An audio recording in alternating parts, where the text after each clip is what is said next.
30% dan 80% gacha 20 minutda to'ldirib berar ekan shu mashina. Yaqin orada men bunaqa zo'r mashina ko'rmagan edim. Geely Y5 440 ta zapas xod, 218 ta ot kuchi, 609 sekundda 100 ga chiqadi. Mashina dahshat, qarang. Juda ham chiroyli qilib ishlab qo'yilgan. Besключевой достуplari bor, 360 kamerasi faqat yo'q. Bu birinchi pozitsiyasi hisoblanadi. Saloni kojinli qilib ishlangan, monitorlari bor, multirullari ham juda ham chiroyli. Nima funksiyalar bo'lsa, mana shaybadan boshqarasiz. Keyin skorost richakda, panorama lyuk yo'q. Birinchi pozitsiya bo'lgani uchun faqat shopper reslinasida elektr ekan, qolganlari qo'lda ruchkali bo'ladi. Mashina dahshat, lekin apshipkalariga e'tibor bering, kojinli qilib ishlangan, sifatli material ishlatilgan. Kolonkalar akustikasi ham juda ham zo'r. Orqasini ko'ramiz. Orqalari ham juda ham keng, o'tirgan odam maza qilib o'tiradi, tiqilib qolmaydi. Bagajlarini ham bitta ko'ring, jigi. Katta keng bagaj, eng qizig'i xolodilnik o'rnatsangiz bo'ladi Mametga.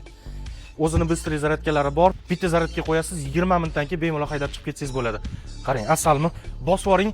Agarda 9-10 ming dollar plyus bo'ladigan bo'lsa, boshlang'ich pulni berib turib, u yog'ini xohlasangiz 3 yildan 5 yilgacha bemalol olsangiz bo'ladi. Lekin bosib yuboring, mashinani to'liq narxi 22 ming va savdolash imkoniyati bor.